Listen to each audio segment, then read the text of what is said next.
Welcome to this day in his story, a daily reminder that the Lord's hand is in every chapter of time, created by American heritage worldwide. Today, November 11th, we are celebrating Veterans Day. May the lessons of yesterday inspire you to see God's hand today and to play your part in his story now. So every November 11th, right, we mark Veterans Day. It feels like such a fixture on the calendar. It really does.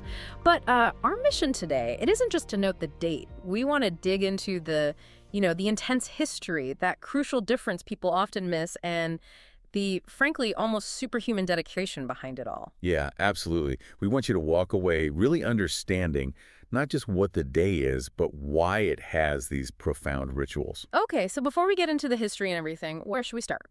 With people. Exactly. Let's start with who we're actually honoring. The term veteran itself, well, the formal military definition is intentionally broad. Right, I noticed that in the sources. It's just anyone who serves. Any person, any span of time, any military service branch, Yep. Army, Navy, Marines, Air Force, Coast Guard. That any span of time part is really striking, isn't it? Is that Yeah. deliberate to honor the commitment itself, no matter how long? It's absolutely by design. It honors that initial vow, that commitment to serve the country, whether you serve for 6 months or, 20 years.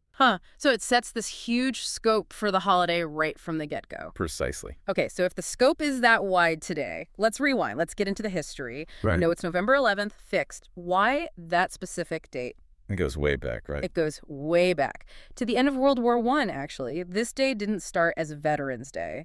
It was originally called Armistice Day. Armistice Day, marking the agreement that ended the fighting. Exactly. The surrender agreement between Germany and the Allied powers. And the timing, it's incredibly specific, down to the minute. It is. Hostilities officially stopped at 11 a.m. on the 11th day of the 11th month, 1918. Wow, that's that number 11. That's why it's fixed.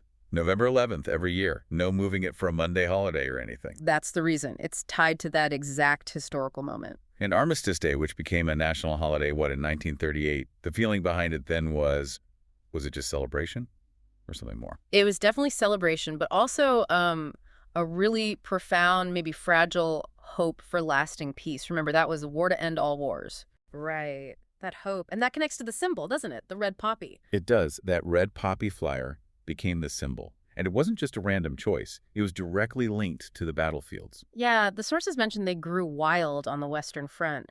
But there was something else that really cemented it, wasn't there? A poem. In Flanders Fields. Yeah. Absolutely. Written by Canadian doctor Lieutenant Colonel John McCrae. It painted this incredibly vivid picture of poppies growing between the crosses, row on row. And that image just took off. Instantly.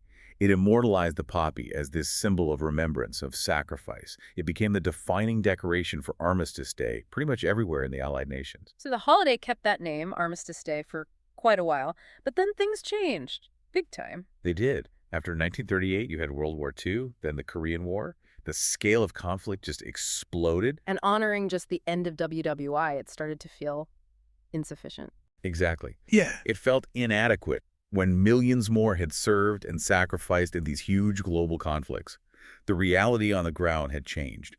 So that led to the official name change. Which happened when? In 1954, President Eisenhower, who knew a thing or two about commanding troops in global conflict, signed the legislation.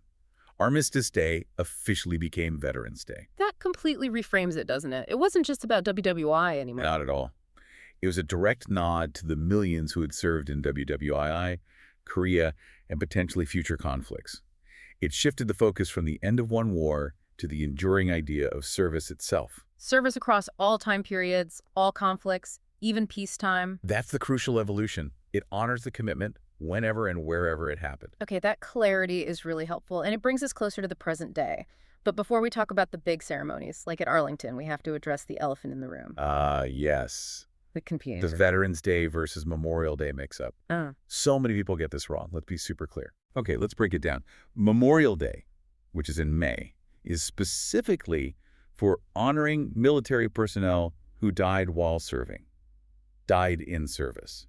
It's a day for the fallen. Got it. Died in service. Memorial Day. So Veterans Day, November 11th. Veterans Day honors everyone who has served in the U.S. military, living or deceased, combat or peacetime, Army, Navy, Air Force, Marines, Coast Guard. And it specifically includes remembering POWs, prisoners of war. So it's about the fact of service, honoring the commitment they made, whether they came home or not, whether they saw combat or not. Exactly. Honoring the service and the sacrifice inherent in putting on that uniform. Okay. Hopefully that clears it up for you listening. Knowing that difference really adds weight to the observances, I think. It definitely does. So let's talk about those observances. Local events happen everywhere, of course. But the big national focus is Arlington National Cemetery, right? In Virginia. That's the epicenter, yes. Arlington holds these major ceremonies twice a year, Memorial Day and Veterans Day, in their memorial amphitheater. And the ritual is very specific, especially on Veterans Day. Very. There's a particular wreath-laying ceremony. They lay 6 wreaths. And that number, 6, is actually a nod back to the origins. How so? It represents the 6 major campaigns of World War I. So even in the modern ceremony, there's that link to Armistice Day. Huh. That's a neat detail, and it's a big event. Lots of people attend. Oh, yeah. Nearly 5,000 visitors typically attend these major ceremonies. Yeah. And you have participation from every military branch, lots of precise formal ritual, high honors. But the place within Arlington that gets year-round focus, the real heart of that solemn observance, is the Tomb of the Unknown Soldier. Absolutely. The tomb, it's positioned on this hill, looking out over Washington, D.C. Its purpose is incredibly symbolic. It holds an unidentified soldier from WWI. Yes, an unknown American soldier from World War I representing all unidentified soldiers who died in service. A symbol for all of them. And the words on the tomb, they're very simple but powerful. Here rests in honored glory, an American soldier known but to God. That says it all, really. And the dedication to guarding that tomb, it's constant. This is the part that just blows your mind. It is guarded 24 hours a day, 7 days a week, 365 days a year. Rain, snow, heat, holidays, doesn't matter. By whom? Special soldiers. Yes, by sentinels from specialized U.S. Army ceremonial units, part of the 3rd U.S. Infantry Regiment, known as the Old Guard. 24/7. That commitment alone is just staggering. Right. But the sources really emphasize the kind of person it takes. This isn't just regular guard duty. Well, not even close. It's a commitment to absolute, unwavering perfection. First, you have to volunteer from the Old Guard. Okay. Then you need a spotless military record. Perfect. No blemishes. Wow. And physically, they have really strict requirements. Yeah. Height, weight, build have to be proportionate. Men 5'10" to 6'4", women 5'8" to 6'2". That's just to even be considered for the trial period. To get you in the door for the interview and the intense 2-week trial. Yeah. But then comes the intellectual part, and this is where it gets even more demanding. Okay, what kind of knowledge are we talking about? This is pretty incredible. They have to pass these incredibly rigorous knowledge tests. They need to be able to recite the entire history of Arlington National Cemetery. The whole history. The whole history.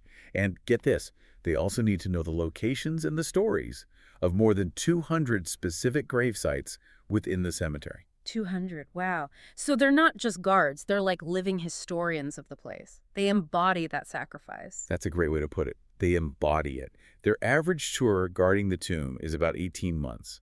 And during that time, they live right there, in quarters underneath the steps of the Memorial Amphitheater. Total immersion. Living under the steps. And does the commitment end when their tour is up? See, that's the other thing. It's a lifelong commitment in many ways. Once a sentinel, always a sentinel. They vow to never, for the rest of their lives, do anything that could disgrace the uniform or the tomb. For their whole lives. For their whole lives. Think about that. Committing your entire life to upholding the honor of that specific duty, that specific place. The sources really make you pause and appreciate that level of dedication. It's profound. It really is.